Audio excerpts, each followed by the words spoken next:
we gaan nog even naar Duitsland. Dat zei iemand vorige week tegen mij. Ik was namelijk uitgenodigd door mijn Duitse collega Jan Böhmermann... voor een internationaal comedycongres in Berlijn. En ik dacht, leuk en belangrijk. Want ik bedoel, Gaza-top, G7, EU, VN, allemaal tot je dienst. Maar wanneer gaan we het hebben over hoe het gaat met de humor en de satire in de wereld? Nou, om dat te doen ging ik op reis naar Berlijn... om te praten met mijn collega's van over de hele wereld... en om een toespraak te houden. En dat zag er zo uit. Het is vrijdagochtend. We zijn onderweg naar Berlijn. Ik kan niet te hard praten, want ik zit in een stiltecoupé. Of, nou ja, voor de voice-over maakt dat natuurlijk niet uit. Oké, we zijn dus onderweg naar Berlijn. Want ik ben uitgenodigd voor de eerste International Comedy Union. Een soort vergadering van de Verenigde Naties, maar dan met grapjassen van over de hele wereld. Het is georganiseerd door Jan Böhmermann, zeg maar de Duitse Arjen Lubach. Ik ben niet gewend om zo lang stil te zitten. Ik ga mezelf maar even nuttig maken. Vaarkaarten bieden.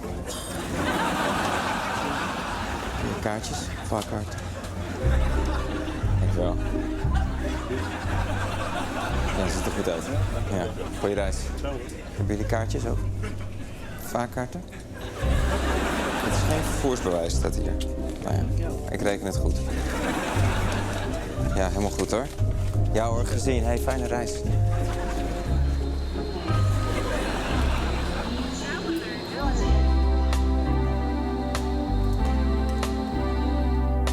Oost-Berlijn.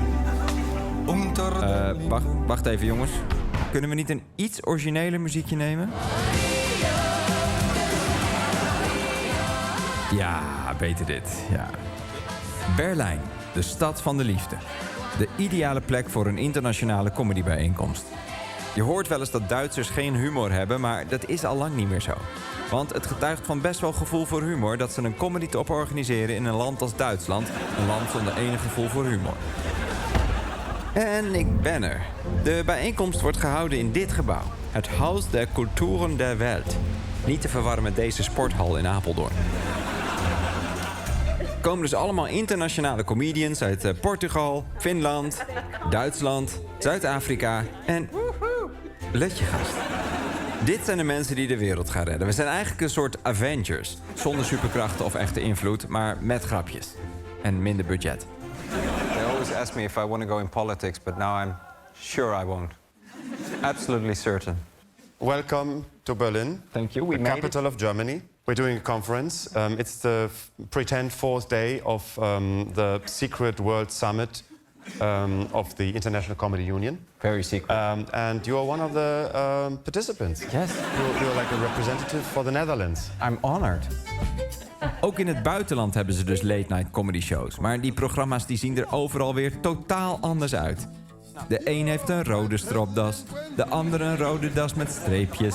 Sommigen hebben een rode das met een patroontje. En in Portugal hebben ze zelfs een zwarte das met witte stippen. Crazy! Just talk to the Finnish guy. He also looks like us. Yes. This is our uniform. This is how you do it. Comedians from the northern part of the world should look like. Absolutely, and mostly because we're in our 40s. Yes. That's why we have the beards, right? Because Yes. there's something behind it that we want to hide. Yes, it's a chin. Yeah. No, two of them. It's a couple of chins. A couple of chins. Yes. I'm obsessed with your beard. I thank really you. am. Oh, I think this is a very possible thing to do, I guess. Do you think this is awkward? Yes, in Holland you get sued.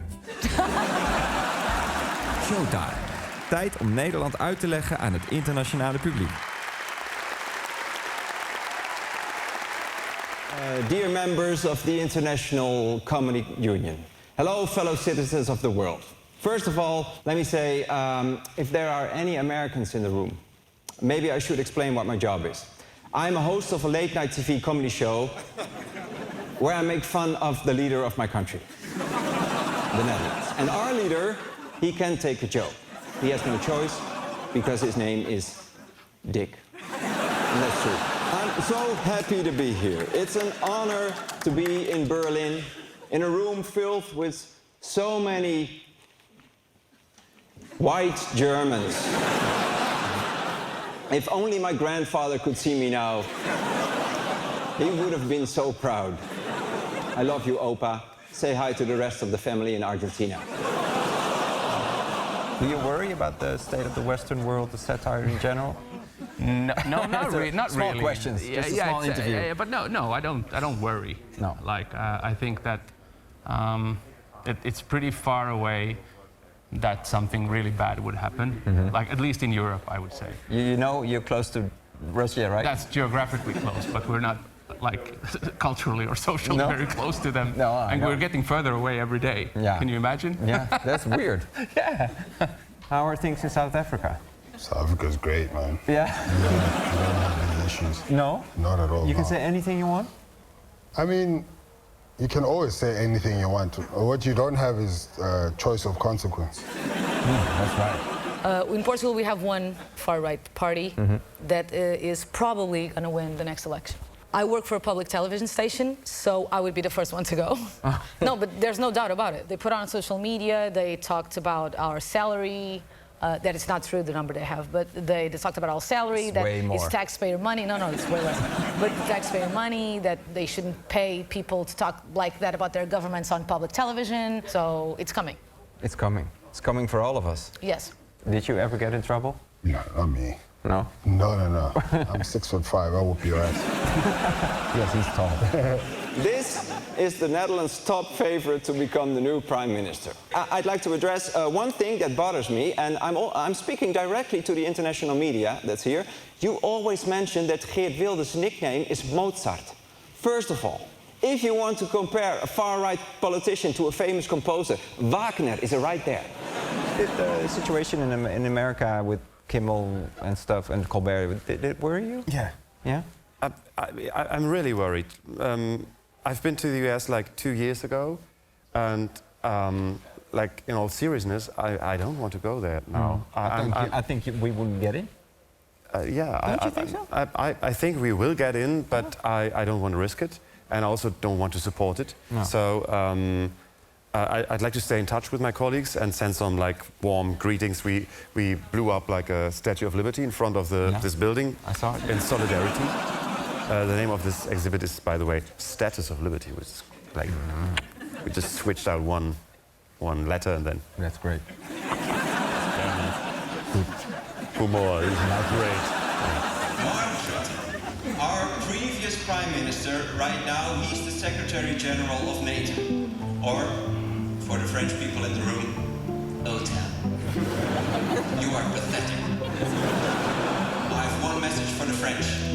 And there it is.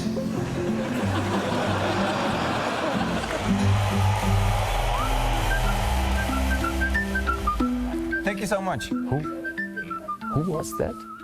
What's that from? He looks like the guy from Finland. Aigen Lubov. Aigen Lubov. Good. He has a promising career in a small country.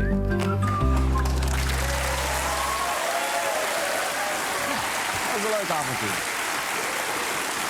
Nou, ik zeg... volgend jaar bij ons, lijkt me. Of in Finland. Doe maar in Finland. Toch beter. Dit was Lubach. Ik ben Arjen. Dit was de show. Bedankt voor het kijken. We zien elkaar morgen!